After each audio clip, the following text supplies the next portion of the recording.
It's at the end of the year of 2022, and 22% of millennials are calling it quits on buying a home in their entire lives. Hi, my name is Christian Butron. I'm a realtor here in Los Angeles, California. If you ever need any questions or looking to sell or buy a home in the area, please let me know. I'll be happy to help you. In order to make sense of this entire thing, I'm going to be making up a make-believe scenario using historical and current data. I use basic calculations, how much is expected to cost versus renting a one-bedroom, one-bathroom home here in Los Angeles, California for 65 years. And don't worry, I'll break it down for you, renting versus buying. I have an Excel sheet attached to this YouTube video to make it easy for you to follow if you want to see how I got the calculations. So there's going to be Kyle, who's going to be the renter, and Jane, who's going to be the buyer in this little story to make sense of everything. So with that, let's begin.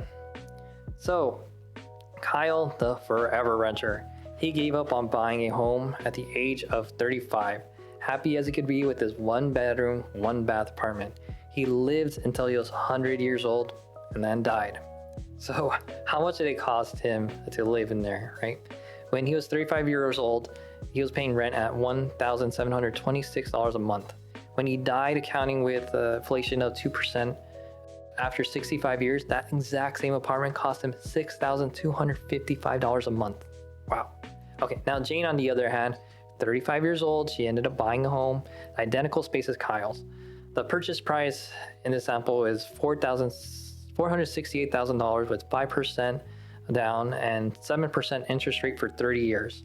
So once Jane turned 100 years old, she obviously paid off the home.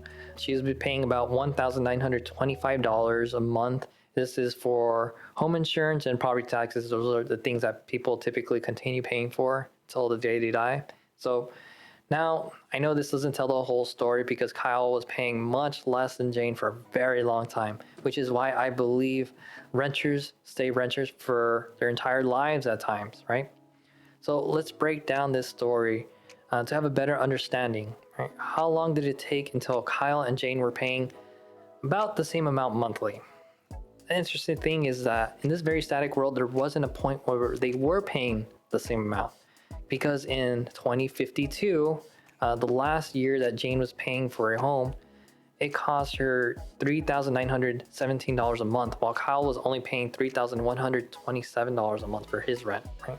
In 30 years, how much did that cost each one to live in their units, right?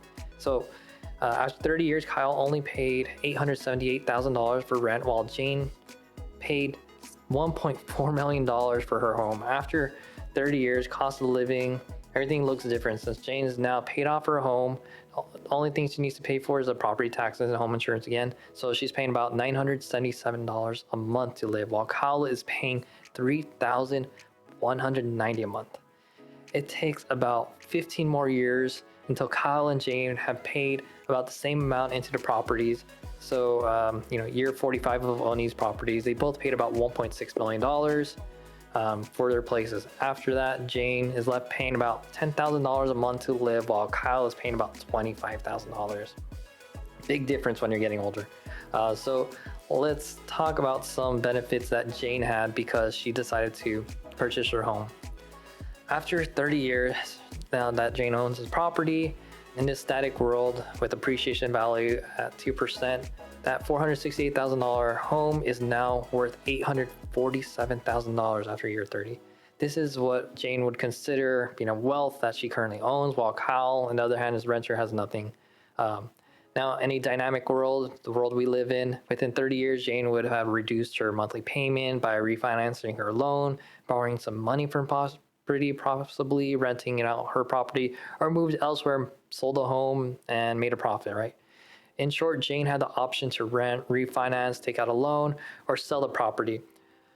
Or just keep the property and give it to an inherit or donate it to Goodwill.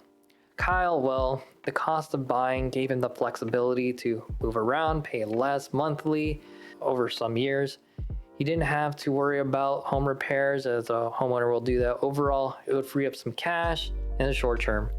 As Kyle did not own a property, he obviously will not have the opportunity to profit and did not make any wealth off of this investment. In conclusion, Is it worth buying versus renting? Well, even at interest rates as high as 7%, if you plan to stay in a home and thinking of buying or upgrading within 5 years, yeah, absolutely. I believe is a great option. Now, if freedom of not worrying about taking care of the property and not worried about a very high rent in the future because you have some other way you're planning to retire with the rates that they're at, then maybe renting is a good option for you. I believe that most people will benefit from buying right now, even with interest rates, if they could afford it. So I hope you found this video useful. I'll be posting other content just like this, so please subscribe so you could get updated of any content that I create. So with that, have a great day and take care.